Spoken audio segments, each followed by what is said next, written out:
ونستعينه ونستغفره ونؤمن به ونتوكل عليه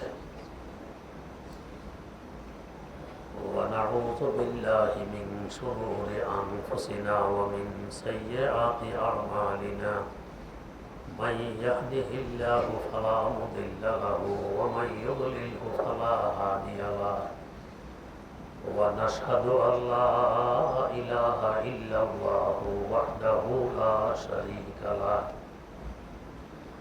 ونشهد أن سيدنا ونبينا ومولانا محمدا عبده ورسوله أرسله بالحق بشيرا ونذيرا وداعيا إلى الله بإذنه وسراجا منيرا صلى الله تعالى عليه وعلى آله وأصحابه وسلم تسليما كثيرا كثيرا أما بعد فأعوذ بالله من الشيطان الرجيم بسم الله الرحمن الرحيم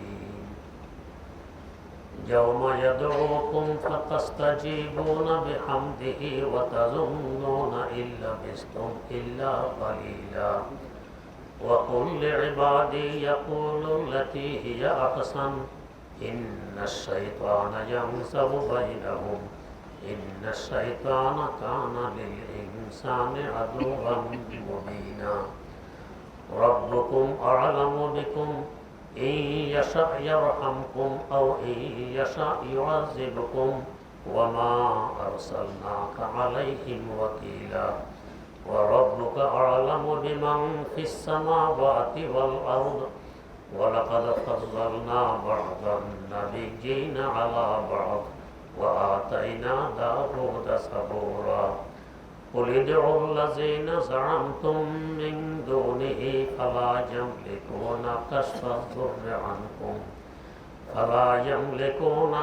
الضر عنكم ولا تحويلا أولئك الذين يدعون يبتغون إلى ربهم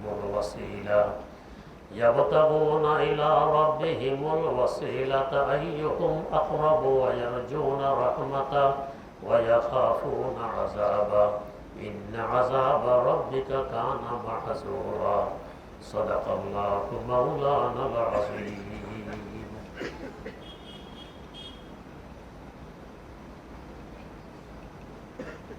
সূরা বনী ইসরাঈলের 52 নম্বর আয়াত থেকে তেলাওয়াত করা হয়েছে।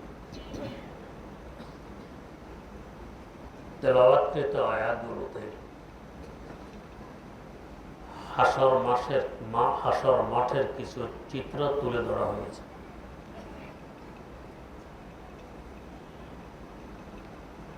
হাশর মাঠে হযরত ইসরাফিল আলাইহিস সালামের সিংহার দ্বিতীয় ফুৎকারে মানুষগুলো সব উঠবে মাটির নিচ থেকে কেঁচোর মতো। এরপর ফেরেশতা জবানে তাদেরকে ডাকা হবে। কাফের, মুশরিক, নাস্তিক, মুরতাদ সকলে তখন ফাতাস্তাজিবুনা বিহামদিহি ডাকে সাড়া দিবে আল্লাহ রাব্বুল আলামিনের প্রশংসা করতে করতে। সুবহানাল্লাহি ওয়া বিহামদিহি সুবহানাল্লাহিল আযীম প্রশংসা করতে করতে সবাই সাড়া দিবে। এবং ওয়াতাযুন্নুনা ইল্লা বিস্তুম ইল্লা কালিলা এরপর হাশর মাঠের ভয়াবহ অবস্থায় পতিত হয়ে ভাববে দুনিয়া এবং কবর জগতে আমরা অবস্থান করেছিলাম খুব স্বল্প সময়। ও নবী, আপনি আমার বান্দাদেরকে বলে দিন তারা যেন নিজেদের সাথে তো আছে কাফের, মুশরিক, দ্বীনের দুশমনদের সাথেও যাতে সুন্দর আচরণ করে, ভালো কথা বলে, মন্দ কথা, কটু কথা যাতে না বলে। এই ধরনের মন্দ আর কটু কথা বলাই ফিতনা ফাসাদ সৃষ্টি করে শয়তান।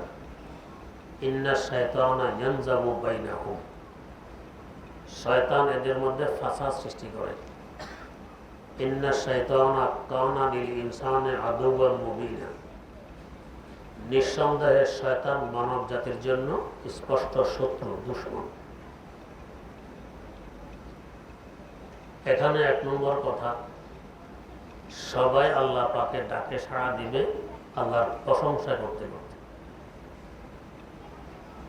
কিন্তু এই প্রশংসার কোনো ফল এখানে হাতে আসবে না। আমলের ফল হাতে আসবে, আমল যদি দুনিয়াতে করা হয় তখন। এখন তো আখিরাতে করা হচ্ছে, এর কোনো ফল হাতে আসবে না, দেখা যাবে। আর তখন প্রশংসা না করে গতি বা আছে কি? আগতে ছিল গায়েব থাকা অবস্থায় ঈমান আনয়ন করা, এখন তো সব দেখতেছে, এখন আর গায়েব রয়নি, অনুপস্থিত রয়নি। গায়েবের ঈমান গ্রহণযোগ্য, উপস্থিতের ঈমান গ্রহণযোগ্য নয়। এখন ঈমান আনলে কি লাভ, প্রশংসা করলে কি লাভ? এখন তো আর গায়েব রয়নি, সব তো সামনে এসে গেছে, এগুলো বেকার হবে। দ্বিতীয়ত, হাসর মাঠের ভয়াবহ অবস্থা সামনে আসার পর মনে হবে দুনিয়া এবং কবর জগতের জীবন ছিল অতীব স্বল্প। দুনিয়ার জীবন তো স্বল্প, এটা জানাই আছে। যদিও 60, 70, 80, 90 বছর আমরা হায়াত পেয়ে থাকি, বাস্তবে এখন আমরা যে হায়াতে আছি, পিছনের হায়াতের দিকে তাকাইলে কেমন মনে হয়? এখনো মনে হয় আমি কয়েকদিন আগের ছেলে। মুরব্বীদের সাথে চলাফেরা করেছি ছোট হিসেবে, এখনো ছোট হইতে মনে হয়, অথচ এখন মুরব্বীরা কেউ নেই। আমি যখন মাদ্রাসায় প্রথম ভর্তি হই,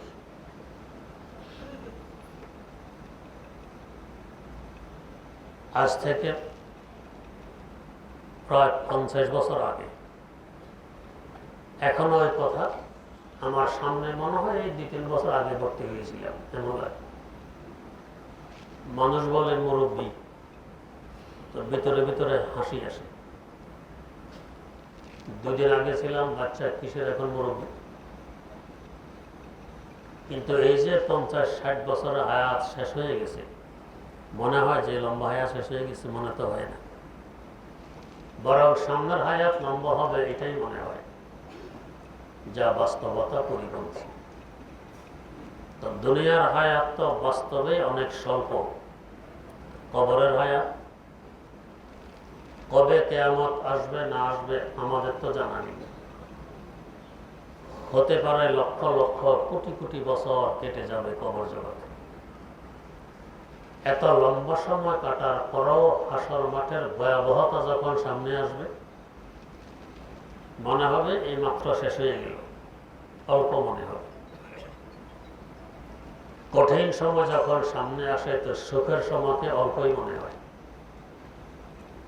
আর সামনে যে হায়াত আসতেছে, ওই হায়াতের সামনে কোটি কোটি বছরও স্বল্প। কবর জগতের হায়াতেরও তো একটি সীমা আছে, এক সময় শেষ হবে, কিন্তু আখিরাতের হায়াতের তো আর সীমা নেই, শেষ তো হবে না। তো ওই হিসাবে কবর জগতের হায়াতও তো অনেক অল্প। 3 নম্বর কথা, নবী করিম সাল্লাল্লাহু আলাইহি ওয়াসাল্লামকে সম্বোধন করে আল্লাহ পাক বলছেন, কুল, ও নবী আপনি বলে দিন, জানাই দিন। কাকে জানাবে? লে ইবাদি, আমার বান্দাদেরকে। বড় আদরের ডাক। যদি বলে এ আমার মানুষ, এ আমার লোক, কত কাছের বোঝানো হয় না? আমার শব্দ বলে, আমার ছেলে, আমার পরিবার, আমার লোক, আমার মানুষ, আমার দেশের মানুষ, এটা দিয়ে কাছের বোঝানো হয়। আল্লাহ তো বলতেছেন লে ইবাদি, আমার বান্দাদেরকে বলে দিন। তার মানে মুমিন মুসলমানদেরকে বলে দিন। এদেরকে আল্লাহ পাক আমার বলছেন, আমার।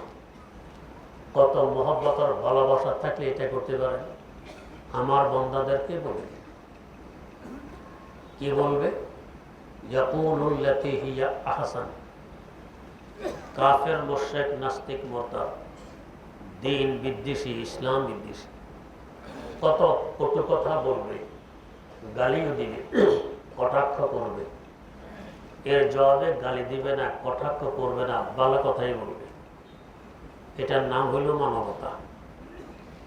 আমাকে গালি দিল, আমিও তার উত্তরে একটি গালি দিয়ে দিলাম, যদিও অতটুক বৈধ, কিন্তু অশ্লীল ভাষা ব্যবহার করা কোনো ক্রমে বৈধ নয়, ওইটা আমি পারবো না। কিন্তু আমি যে অশ্লীল ভাষা বাদ দিয়া অন্য গালি আমাকে দিলে আমিও দিয়ে দিলাম, ও আর আমার মধ্যে কি ব্যবধান রইল? সে গালি দিয়ে নিজের জবান এবং মুখ নষ্ট করেছে, আমিও গালি দিয়ে আমার জবান ও মুখ নষ্ট করলাম। গালি কি তার গায়ে লেগে গেছে? গায়ে তো লেগে নেই। গালিতে তার কোনো ক্ষতি হয়নি, উল্টা ক্ষতি হয়ে গেছে আমার, গালি ডাকার। লাভ কি? এই জন্য গালি দিল তাকে ভালো কথা বলবে, মন্দ কথা বলবে না। যেমন আজকে বলেছিলাম আজিমপুরের বয়ানে,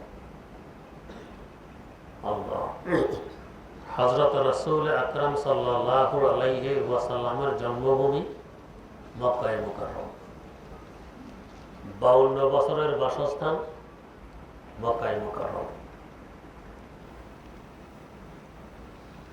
সৃষ্টির পরিধি যতটুকু আছে, এই পুরা সৃষ্টি জগতের সবচেয়ে ফজিলতপূর্ণ জায়গা মক্কা মুকাররম। অন্য জায়গার তুলনায় কমাস কম 1 লক্ষ গুণ বেশি এর ফজিলত। রাসূল আকরাম সাল্লাল্লাহু আলাইহি ওয়াসাল্লামের বাসস্থান, মাতৃভূমি, জন্মস্থান। কি পরিমাণ মায়া, কি পরিমাণ আদর, স্নেহ, ভালোবাসা এই জায়গার জন্য তার হবে, চিন্তা করুন তো। আমরা 2-4 বছর যদি কোথাও থাকি, এই জায়গাটা ছাড়তেও কষ্ট হয়। আমরা হোস্টেলে থেকে লেখাপড়া করেছি, এখনো এই প্রতিষ্ঠানেই থাকবো, তবে এই হোস্টেল ত্যাগ করে ওই হোস্টেলে থাকতে হবে, আদেশ এসে গেছে। আমরা বুঝি এটা হলো পুরানো বিল্ডিং, ওইটার নতুন বিলাসবহুল, তারপর মন চায় না পুরান বিল্ডিং ছেড়ে নতুনটা যাব, আরামদায়ক বিল্ডিংয়ে যাব মন চায় না। দরখাস্ত পেশ করি যে আমাদেরকে এখানেই থাকার অনুমতি দেয়া হোক। কেন? কিছুদিন থাকার কারণে এর দরদি ওয়ার ইট পাটকেলের সাথে ভালোবাসা জন্ম নিয়েছে, ছাড়তে মন চায়। আল্লাহ, তো রাসূল আকরাম সাল্লাল্লাহু আলাইহি ওয়াসাল্লামের একটা হলো জন্মভূমি, কেমন আন্তরিকতা, ভালোবাসার জন্মভূমির সাথে থাকে। যারা জন্মভূমির গাদ্দার নয়, নিমু খারাপ নয়, এরা বোঝে জন্মভূমির মায়া কি করবে। কারো যদি রুচি নষ্ট হয় তো ভিন্ন কথা। অনেককে দেখা যায় ঘুরে আসছে একটু বিদেশ, আমেরিকা কি শান্তির দেশ, ইউরোপ কি আরামের দেশ, খুব তোমার এই সমস্ত কথা বলতে, অশান্তির আগুনে জ্বলতেছে এরা। নিজের দেশ বাদ দিয়ে অন্য দেশ ভরসা করা শান্তির দেশ, কিসের শান্তি? এখনো আমাদের দেশের সন্তানেরা পিতা মাতার অবাধ্য হয়, অস্বীকার করি না, এরপরেও দোমুঠো ভাতের জোগাড় করলে পিতা মাতার জন্য সন্তানই করে। পিতা মাতা অসুস্থ হইলে চিকিৎসার ব্যবস্থা করলে সন্তানই করে। মারা গেলে দাফন কাফনের ব্যবস্থা করলে সন্তানই করে। ওদের দেশে যুবক ছেলে আরেকজনের যুবতী নিয়ে উল্লাসে মাতাল, যুবতী মেয়ে আরেকজনের যুবক ছেলে নিয়ে আয়েসে ব্যস্ত। পিতা মাতার খবর নেয়ার মতো না তাদের সুযোগ আছে, না তাদের অনুমতি আছে। তাই বাধ্য হয়ে ওদের সরকাররা বুড়া বুড়ির ফার্ম খুলেছে, হাঁস মুরগির ফার্ম, যেরকম এক জায়গায় থাকে, খাঁচার ভিতরে নাড়াচড়া নেই, বুড়া বুড়ির ফার্ম এরা এখানেই থাকবে। মারা গেলে ফোন করা হয়, তোমার আব্বা মারা গেছে, নিয়ে দাফন করো, আসতেছি। কোথায় আসা? লাশ ফুলা আরম্ভ হয়, আবার ফোন করে, লাশ তো ফুলতেছে, তুমি আসতেছো না। জবাব দেয়, সরি সরি, আপনারা দাফন কাফন সেরে ফেলুন, আমি বিল পরিশোধ করে দিব। এই হলো তাদের দেশের মানবতা। এটার নাম শান্তি? কিসের প্রশংসা? মাতৃভাষা যদি রুচি ঠিক থাকে, মাতৃভূমির মায়া এটা ভুলার মতো নয়। কষ্ট পাই তবু থাকি নিজের বাসায়, আল্লাহ এর শান্তি ভিন্ন। এরপর ফজিলতপূর্ণ জায়গা, এরপর বসবাস করেছেন দীর্ঘ 52 বছর। কি পরিমাণ মায়া মহব্বত এই ভূমির জন্য হুজুরের হবে। কিন্তু মক্কাবাসীরা তাকে এখানে থাকতে দিল না। তিনি মাতৃভূমি ত্যাগ করতে বাধ্য হলেন। তাও ত্যাগ করলেন কখন? গভীর রাত, অন্ধকার। আমরা যখন বাড়ি থেকে বিদেশ যাই, কয়েক কদম হাঁটার পর আবার পিছনের দিকে তাকাই, বাড়িটা আবার এক নজর দেখি, আরেকটু যাওয়ার পর আবার তাকাই। যখন চোখের আড়াল হয়ে যায় তখন তাকালে লাভ নেই, তারপরও আবার তাকাই, দেখানি যায়। মাতৃভূমির মায়া। রাসূল আকরাম সাল্লাল্লাহু আলাইহি ওয়াসাল্লাম ত্যাগ করতেছেন গভীর রাত। কারেন্টের ব্যবস্থা ওই যুগে নেই, অন্ধকার। শেষবারের মতো যে দেখবেন সেই সুযোগও তো নেই। আবেগ সামলাইতে না পেরে এক মুষ্টি মাটি হাতে তুলে নিলেন। মাটির চোখের সামনে এনে মাটিকে সম্বোধন করে কথা বলা আরম্ভ করলেন। মাটির সাথে কখন কথা বলা সম্ভব হয়? মানুষ যখন নিষ্ক্রিয়া সামলাইতে না পারে তখন। কি কথা? ও মাতৃভূমির মাটি, ও জন্মভূমির মাটি, তোর সাথে আমার কি ভালোবাসা, কি মায়া মমতা, ব্যক্ত করার মতো ভাষা এই মুহূর্তে আমার কাছে নেই। তোর বাসিন্দারা যদি আমাকে বাধ্য না করত, কখনো আমি তোকে ছেড়ে দূরে যেতাম না। তোর বাসিন্দারা আমাকে বাধ্য করেছে, বিদায় আমি অবরোধ তোকে ছেড়ে দূরে চলে যাচ্ছি। আবার যে ফিরে আসবেন আশা কি আর আছে? নেই। মক্কা মুকাররমা তো কাফেরদের দখল। তারপরেও বলতেছেন, যদি আল্লাহ পাক কখনো সুযোগ দেন, আমি আবার তোর বুকে ফিরে আসার চেষ্টা করব। এভাবে মাতৃভূমি ত্যাগ করলেন, চোখের পানি ছাড়তে ছাড়তে চলে গেলেন মক্কায় মুকাররমা। হুজুরের সাথে অন্যান্য সাহাবীরাও হিজরত করলেন। মদিনা মুনাওয়ারার আবহাওয়া তাদের অনুকূলে ছিল না। আবু বকর সিদ্দিক রাদিয়াল্লাহু তাআলা আনহু অসুস্থ হয়ে পড়লেন। এমন অসুস্থ, জীবনের আশা ছেড়ে দিলেন, আর বাঁচব না। বলতেছিলেন, আমার মত আমার জুতোর পিতা থেকেও কাছে গনিয়ে গেছে। মতের সময় পায়ের আঙ্গুলের মাথা থেকে, হাতের আঙ্গুলের মাথা থেকে উপরের দিকে ঠান্ডা হয়ে আসে। তার মানে জুতোর পিতা থেকেও মত আরো কাছে ঘনিয়ে গেছে, আর বাঁচব না। হযরত বেলাল হাবশী রাদিয়াল্লাহু তাআলা আনহু অসুস্থ, জ্বর। মা আয়েশা সিদ্দিকা রাদিয়াল্লাহু তাআলা আনহা দেখতে গেলেন। গিয়ে দেখেন এমন প্রচন্ড জ্বর যে জ্বরের তাড়নায় উনি বেহুশ। ওই যুগটা উন্নত মানের তেমন চিকিৎসা ছিল, বেহুশ। মাঝে মধ্যে হুশ আসে, মাঝে মধ্যে হুশ আসে। এই যে মাঝে মধ্যে হুশ আসে, এই সময়টায় তিনি কবিতা বলে বলে মক্কায়ে মুকাররমার জমিনকে স্মরণ করেন। কি পরিমাণ কষ্ট তাদের হচ্ছিল, বিরহ যন্ত্রণা, বিচ্ছেদ বেদনা, কেমন কষ্টে তারা কালাতিবাদ করছিলেন। ঘটনাগুলো বুখারী শরীফে উল্লেখ আছে। হযরত বেলাল হাবশী রাদিয়াল্লাহু তাআলা আনহুর কবিতাও বুখারী শরীফে উল্লেখ আছে। তিনি বলেন, আল্লাহ লাইতা শিররি হাল আবিতান্না লাইলাতান, আল্লাহ লাইতা শিররি হাল আবিতান্না লাইলাতান বিওয়াদিন ওয়া হাওলাইহি ইজকিরি ওয়া জালিলো ওয়া হাল আরিদান ইয়াওমান মিয়াহা মাজিন্নাতিন ওয়া হাল আরিদান ইয়াওমান মিয়াহা মাজিন্নাতিন ওয়া হাল ইয়াবদুআন লি শামাতু ওয়া তুফিলো ওয়া হাল ইয়াবদুআন লি শামাতু ওয়া তুফিলো। হায়, আমার কি জানা আছে? আমি কি একটি রাত ওই ময়দানে যাপন করতে পারবো যে ময়দানে ইজখের এবং জলি নামক ঘাসও দিতে হয়। যেখানে আমি আমার উট বকরি চড়াইতাম, ওই ময়দানের মাজিনে নামক কূপ থেকে পানি তুলে উট বকরিকে পান করাইতাম, নিজেও পান করতাম। ওই কূপ থেকে পানি তুলে পান করা উট বকরিকে পান করা আমার ভাগ্যে কখনো জুটবে? وهل أردن يوما مياها مجنة وهل يبدو لي شامة وطفيل।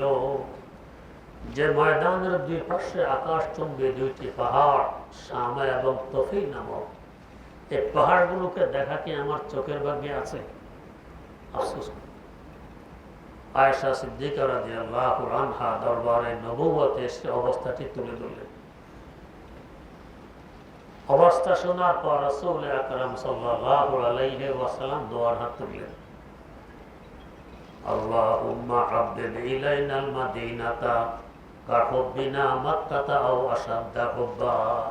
আল্লাহ, মক্কায় মুকাররমার মহব্বত যেভাবে আমাদের অন্তরে ঘর করে বসে আছে, মদিনা মুনাওয়ারার মহব্বত এভাবে অন্তরে ঢুকিয়ে দিন। বরং মক্কায় মুকাররমার তুলনায় মদিনায় মুনাওয়ারার মহব্বত আরো বাড়িয়ে দিন। দোয়া করলেন। এই দোয়ার পর থেকে মদিনায় মুনাওয়ারার আবহাওয়া অনুকূলে আসলো, আজ পর্যন্ত আছে। ইনশাআল্লাহ দোয়ার বরকতে কিয়ামত পর্যন্ত মদিনায় মুনাওয়ারার আবহাওয়া মানুষের অনুকূলেই থাকবে। আবহাওয়া সুন্দর হয়ে গেছে। কি পরিমাণ কষ্টে কালাতিপাত করছিলেন চিন্তা করুন। এরপরে আবার আসতেছিলেন, মাত্র উমরা করবেন, মাতৃভূমির জিয়ারত করবেন, আবার ফিরে চলে যাবেন। জবরদস্তি দখল করবেন না। 429 কিলোমিটার রাস্তা অতিক্রম করে হুদায়বিয়া নামক স্থানে এসে পৌঁছলেন। এখন তো শুনতে সহজ, 429 কিলো রাস্তা। 1500 বছর আগে না রাস্তা, না ঘাট, না পানি, না ছায়া, না গাছগাছালি, না আবাদি। এখনো তো মক্কা মুকাররমা থেকে মদিনা মুনাওয়ারায় পৌঁছতে কোনো আবাদি নজরে আসে? দুই একটি ছাড়া সামান্য সামান্য আবাদি নেই। তখন তো প্রশ্নই আসে না, কি অবস্থা। সাথে কিছু পানি নিয়ে গেলে এটাই সম্বল, আর কোনো সম্বল নেই। মক্কায় মুকাররমার রৌদ্র যারা দেখেছেন, আগুনে আর রৌদ্রে তেমন ব্যবধান নেই। মক্কায় মুকাররমার জমিন আর পাথর, পাহাড়ের পাথরগুলো আর আঙ্গারা, আগুনের জ্বলন্ত কয়লার মধ্যে তেমন কোনো ব্যবধান নেই। এই কষ্ট স্বীকার করে 429 কিলোমিটার রাস্তা অতিক্রম করে হুদায়বিয়া আসি পৌঁছলেন। আর মাত্র 21 কিলোমিটার রাস্তা সামনে মাতৃভূমির জিয়ারত হবে, উমরা করবেন। কত আশা। মক্কার মুশরিকরা এখানে এসে বাধা দিল, আর সামনে অগ্রসর হতে দেয়া যাবে না। হুজুর বাধ্য হলেন এখান থেকে আবার 429 কিলোমিটার রাস্তা অতিক্রম করে মদিনায় ফিরে আসছে। কেমন কষ্ট আর যন্ত্রণা অন্তর নিয়ে ফিরে আসছেন চিন্তা করুন। এরপর আল্লাহ রাব্বুল আলামিন আবার সুযোগ দিলেন মক্কায় মুকাররমা আসার। এখন সাথে 10,000 সাহাবায়ে কেরাম। একদিক থেকে মুশরিকরা মোকাবেলায় নামল, কুলাইতে পারল না, শেষমেশ পালাইতে বাধ্য হল। রাসূল আকরাম সাল্লাল্লাহু আলাইহি ওয়াসাল্লাম বিজয়ী হয়ে মক্কায় মুকাররমা প্রবেশ করলেন। এখন মক্কা হুজুরের হাতে। এমন অবস্থা আমাদের হলে কি বলতেন? সাথীদেরকে সামনে নিয়ে একটি গরম বক্তব্য দিতেন, সংগ্রামী বন্ধুগণ, এই মক্কার মুশরিকের বাচ্চারা, কাফেরের গোষ্ঠীরা আমাদেরকে আমাদের মাতৃভূমিতে থাকতে দেয়নি, জুলুম অত্যাচারের স্টিম রোলার আমাদের উপর চালিয়েছে। কত মায়ের কোল খালি করেছে, কত বাচ্চাকে এতিম বানিয়েছে এরা। অতএব যাকে যেখানে পাবে কচু কাটা করে দিবে, এমন একটি বক্তব্য তো আমরা দিতাম। কিন্তু মানবতার দূত করলে শত্রু যা করুক তোমার ব্যবহার সুন্দর হওয়া চাই, শত্রু যা বলুক তোমার বলা সুন্দর হওয়া চাই। মুজাহিদিন ইসলামকে সামনে নিয়ে কি বক্তব্য দিবে? ও আমার সাহাবীরা, খবরদার কোন বৃদ্ধ মানুষকে হত্যা করা যাবে না। বৃদ্ধ মানুষ সম্মানের উপযোগী। বৃদ্ধা মহিলাকে হত্যা করা যাবে না, ইজ্জতের উপযোগী। এরা মুরব্বী। অপ্রাপ্ত বয়স্ক ছেলে মেয়েকে হত্যা করা যাবে না, এরা বেকসুর, এরা এখনো পক্তা বুঝ হয়নি, অবুঝ। র্যাংলা লুলা আতুর প্রতিবন্ধীকে হত্যা করা যাবে না, এরা মাজুর। আবু সুফিয়ানের ঘরে যারা আশ্রয় নিবে তাদেরকে হত্যা করা যাবে না। আবু সুফিয়ানের লিডার মানুষ, সম্মান রাখা হয়। বাইতুল্লাহ শরীফে গিলাফ যে জড়িয়ে ধরবে তাকেও হত্যা করা যাবে না, বাইতুল্লাহ সম্মান রক্ষা করা লাগবে। কত শর্ত! একমাত্র যে তোমাদের বিরুদ্ধে অস্ত্র ধারণ করবে তাকে হত্যা করার অনুমতি আছে, এছাড়া হত্যা করার কোনো অনুমতি নেই। এরপরে সাধারণ ক্ষমা ঘোষণা। এতদিন যাই করেছো না করেছো সব কিছু ক্ষমা করে দেয়া হলো। লা তাসরিবা আলাইকুমুল ইয়াউম, আজকে আর কোনো ধরপাকড় নেই, সব ক্ষমা। বলুন তো মানবতা আর কাকে বল? যারা ছিল আমার রক্তের পিপাসু, এরা পাইলে তো আমাকে খুন করে ফেলতে, হত্যা করতে। আল্লাহ পাক কিভাবে বাঁচাই দিলেন, কিন্তু এরপরেও তাদের সাথে এই ব্যবহার। ওয়াকুল লিইবাদি ইয়াকুলু আল্লাতী হিয়া হাসান, যতই সত্য করুক তুমি ওরকম করবে না। তুমি প্রশস্ত মন নিয়ে চলো। বড় ইসলামের বিধান, শত্রুকে বেশি বেশি সালাম দাও, মোসাফা করো, খোঁজখবর নাও, এক সময় শত্রুর মৃত্যুতে পরিণত হবে। ইসলামের বিধান। আমাদের বুজুর্গানে দিনের অবস্থাও তাই। হযরত খাজা মারুফে কারখি রাহিমাহুল্লাহ, কত বড় বুজুর্গ, নদীর কিনারা দিয়ে হাঁটতেছেন, সাথে তার কিছু মুরিদ হাঁটতেছে। নদীতে একদল যুবক নৌকা দিয়ে চলছে, ওরা নৌকায় আর হুজুরের দলবল নদীর কিনারায়। হুজুর দেখে মাথায় বুত উঠছে, আল্লাহ ক্ষমা করুন, কিছু মানুষ আসি হুজুর দেখলে মাথায় বুত ওঠে। এমন এমন কথা শোনা যাতে হুজুরের মনে কষ্ট যায়। কষ্ট গেলে হুজুরের কি ক্ষতি হবে? ক্ষতি তো তোমার হবে। একজন বিজ্ঞ আলেমের সাথে যদি কেউ শত্রুতা পোষণ করে, তাকে বেইজ্জত করে, লিখে রাখবেন আল্লাহ পাক আখিরাতে তো শাস্তি দিবেনই, দুনিয়াতেও তার প্রতিশোধ নেবেন, বেইজ্জত করে ছাড়বেন। এটা আল্লাহ রাব্বুল আলামিনের বিধান। মান আদা লি ওয়ালিয়ান ফাকাদ আযানতুহু বিল হারব। এই একজন হুজুর পড়ার সময় দীর্ঘ 12 বছর কোরআন হাদিস তাফসীরের ভিতরে ডুবেছিল। এরপর থেকে পড়ানো জমানা এখন আসে কোরআন হাদিস তাফসীরের ভিতরে ডুবে আছে। আর কিছু করুক আর না করুক, এগুলোতে একটা বরকত নাই। কোরআন হাদিস তাফসীরের ভিতরে ডুবে থাকে। তার সাথে শত্রুতা পোষণ, বিদ্বেষ রাখো, গালিগালাজ করো, আল্লাহ রাব্বুল আলামিন ছাড়বে না। দুনিয়াতে প্রতিশোধ নিয়ে দেখাইয়া দেন যে আলেম বিদ্বেষের পরিণতি কি হয়।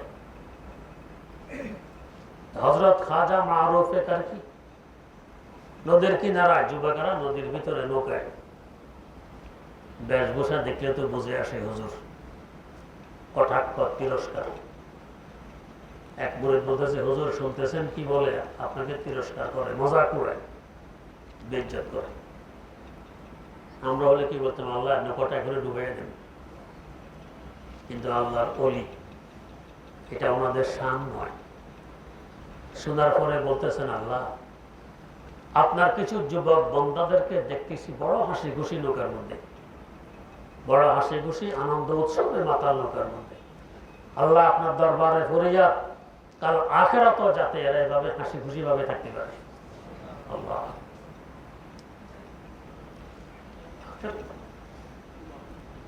আখিরাতে হাসি খুশি ভাবে কখন থাকবে?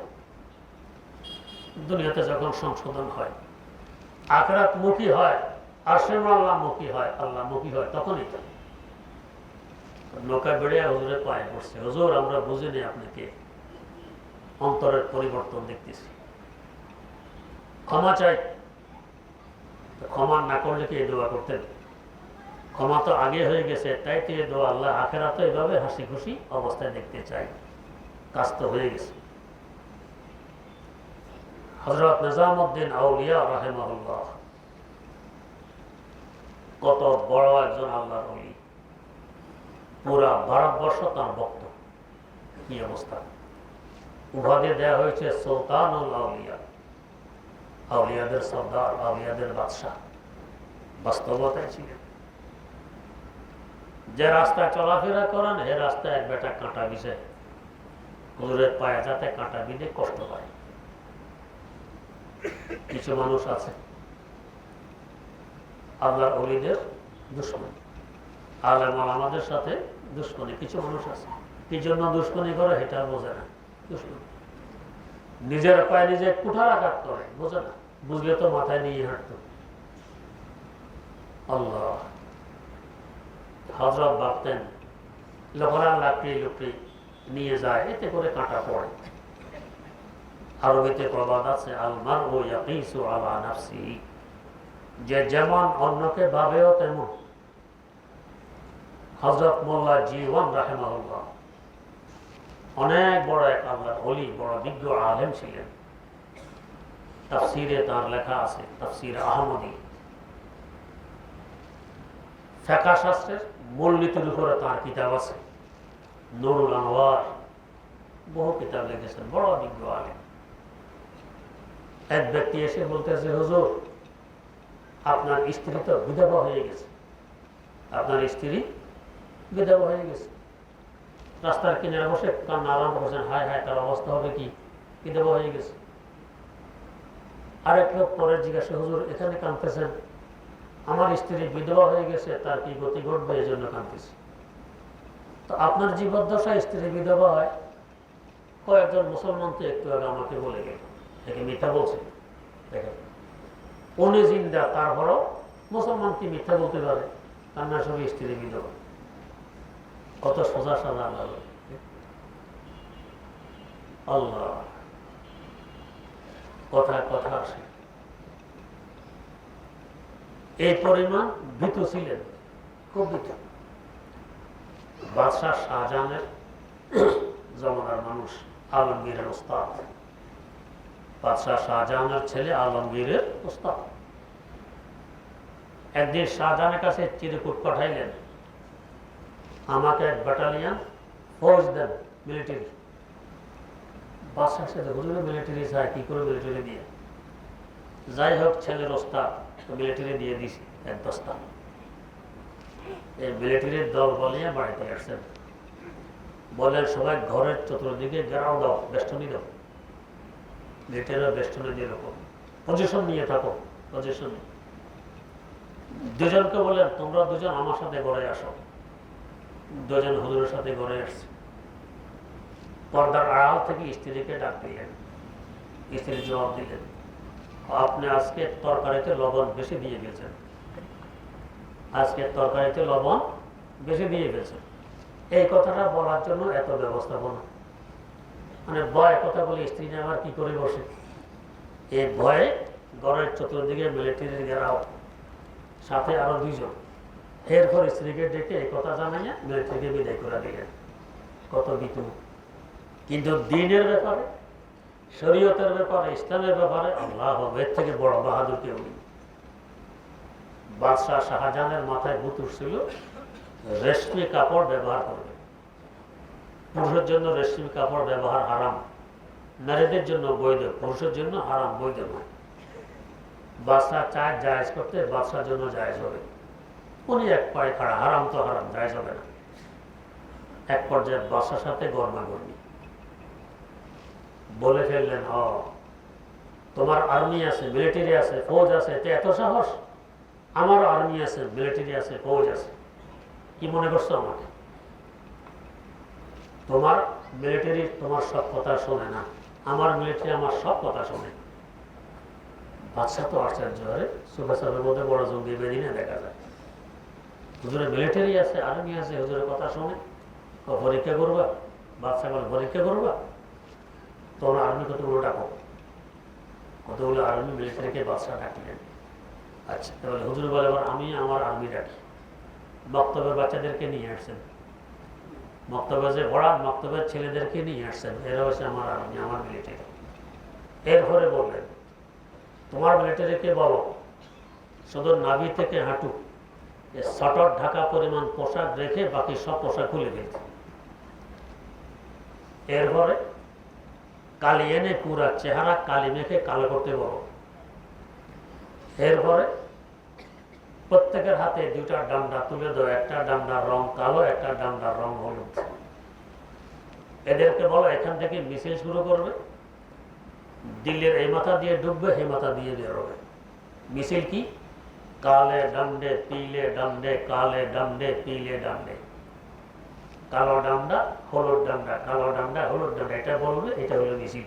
বলো। বাদশা বলছে কোন মিলিটারি কাপড়ও পরে না, ডান্ডাও নেয় না, চেহারাও কালো করে না। এবারে ওনার মিলিটারির বক্তব্যের ছাত্রদের বলে হ্যাঁ তোমরা করো, নাভি থেকে হাঁটু পর্যন্ত কাপড় থাকবে, বাকি সব করো। ছাত্রদের কি আনন্দ, কি ফুর্তি, দমধম সব কাপড় খুলে ফেলল। এবার কালি দিয়ে চেহারা কালো করো। কি আনন্দ ফুর্তির সাথে সবাই চেহারা কালি মাখতেছে। ডান্ডা দুইটা হাতে দিয়ে একবার দাও মিছিল।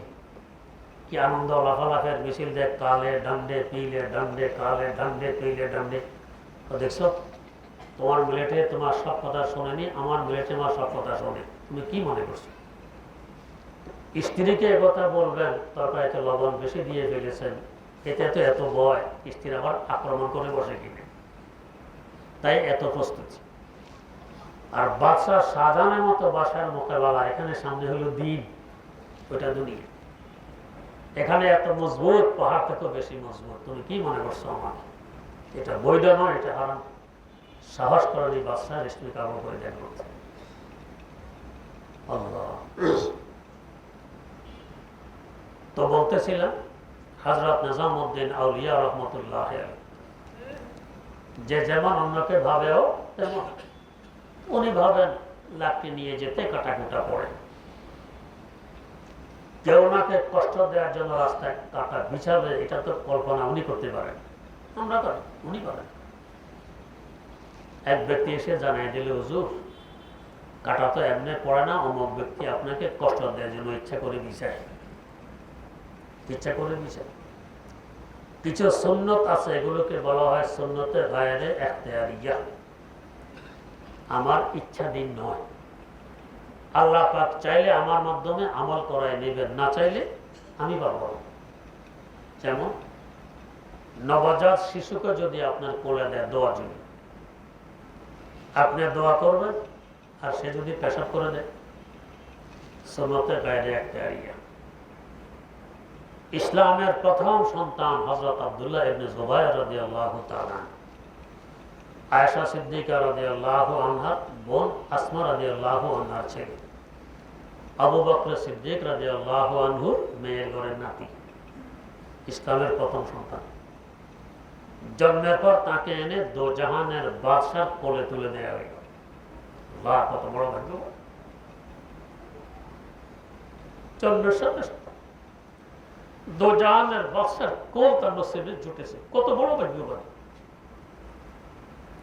জালেমেরা তাকে তো শহীদ করে ফেলেছে।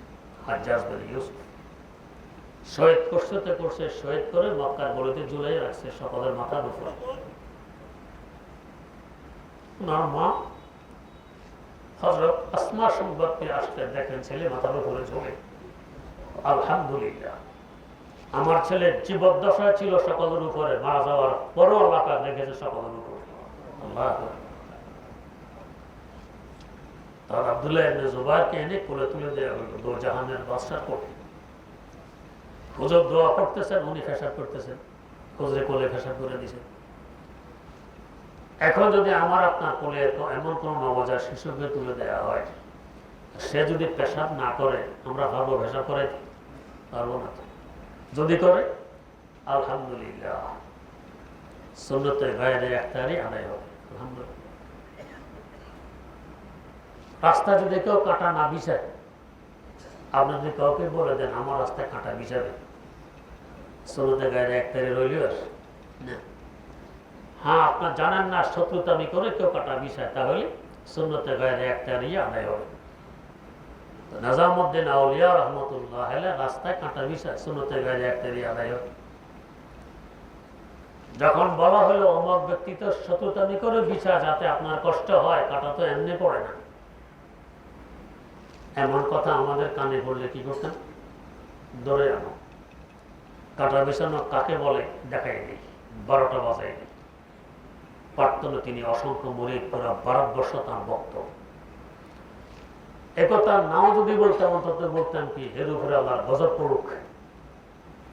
তিনি আল্লাহর ওলি, হাত তুললেন, হরকে মারা ইয়ার নবুয়ত,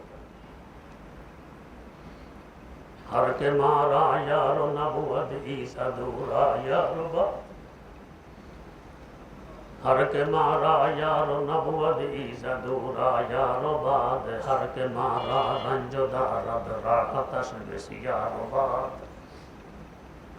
হরকে কারে আফগানদ বর রাহে মা আজ দুশ্মনে, हर के खारे अफगानद बर राहे माँ अज दुश्मने, हर गोले किस बागे उम्रश बरगफत भे।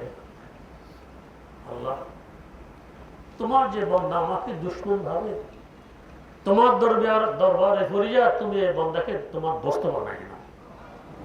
দোস্ত মানে ওলি। তোমার দরবারে ফরিয়া তুমি বান্দাকে তোমার ওলি বানাই না। হরকে মারা ইয়ার নবুয়ত ঈসা দূরা ইয়ার বাদ, আল্লাহ তার ওলি হয়ে যাচ্ছে, আল্লাহর ওলি হয়ে যাচ্ছে। হরকে মারা ইয়ার নবুয়ত ঈসা দূরা ইয়ার বাদ, হরকে মারা রঞ্জ দারান রাহতশ বিসিয়ার বাদ। আল্লাহ যে আমাকে কষ্ট দেয় তার শান্তি আরো বাড়াইয়া দাও, যে আমাকে কষ্ট দেয় তার শান্তি আরো বাড়াইয়া দাও। हर के खारे अफगानद बर राहे माँ अज दुश्मने। আল্লাহ তোমার যে বান্দা দুশ্মনী করে আমাদের রাস্তায় কাঁটা দিছে, हर गोले के जे बागे उम्र से बरगफा दे देखा रोबात। আল্লাহ তার জীবনে যাতে কোনোদিন কাঁটার গায়ে না লাগে, তার পায়ে যাতে কখনো কাঁটা না বিঁধে, অশান্তির আঁচ যাতে তার দেহে না লাগে, পূর্ণ শান্তিতে রাখো। দোয়া করতেছেন, ওই বেটার অন্তরে অ্যাকশন শুরু হয়ে গেছে। ছোটে এসে পায়ে পড়ছে, হুজুর আপনাকে তো আমি চিনি নি, আপনার রাস্তায় কাঁটা তো আমি বিছিয়ে, ক্ষমা চাই। ক্ষমা যদি আগে না করতেন তো দোয়াগুলো আগে করতেন। হরকে মারা ইয়ার নবুয়ত ঈসা দূরা ইয়ার বাদ, হরকে মারা রঞ্জ দারদ রাহতশ বিসিয়ার বাদ, हर के खारे अफगान बर राहे माँ। ক্ষমা তো আগে হয়ে গেছে, ক্ষমা চাওয়ার আগেই ক্ষমা। এটা হলো নবীর আদর্শ, এটা হলো মানবতা। ওয়াকুল লিইবাদি ইয়াকুলু আল্লাতী হিয়া আহসান। ও নবী, আমার বান্দাদেরকে বলে দিন, কত আদরের ডাক আমার বান্দা, আমার বান্দাদেরকে বলে দিন। কি বলে দিবে? ইয়াকুলুল্লাতী হিয়া আহসান। কাফের মুশরিক বদ্দিন দুশমনেরা যাই বলুক, যাই করুক, গালির বিনিময়ে গালি দিবে না, দুশমনের বিনিময়ে দুশমনি করবে না, বরং ভালো কথাই বলবে, উত্তম কথা বলবে, উত্তম চরিত্রের পরিচয় দিবে। এই ধরনের গালিগুলো যদি উদ্বুদ্ধ কে করে? ইন্না শায়তানা ইয়ানজাগু বাইনাহুম। তো শয়তানের কাজ।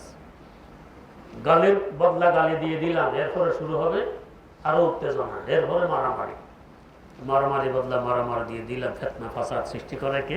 শয়তান। ইন্না শায়তানা ইয়ানজাগু বাইনাহুম, এই ফাসাদ সৃষ্টি করে তো শয়তান। ইন্না শায়তানা কানা লিল ইনসানি আদুওয়াম মুবিনা। নিঃসন্দেহে শয়তান মানুষের জন্য খুল্লঙ্ঘল, প্রকাশ্য শত্রু। তাকে শত্রু হিসাবে মেনে চলো, মানুষের মিত্র হিসাবে মেনে চলতে পারবে। আর শয়তানকে মিত্র বানায় নিলে মানুষের মধ্যে শত্রুতামি শুরু হবে। আল্লাহ রাব্বুল আলামিন আমাদেরকে রাসূল আকরাম সাল্লাল্লাহু আলাইহি ওয়াসাল্লামের আদর্শে আদর্শমান হয়ে বাস্তবে মানুষ হওয়ার তৌফিক দান করুন। সুবহানাল্লাহি ওয়া বিহামদিহি সুবহানাকাল্লাহুম্মা ওয়া বিহামদিক আশহাদু আল্লা ইলাহা ইল্লা আনতা আস্তাগফিরুকা ওয়া আতুবু ইলাইক।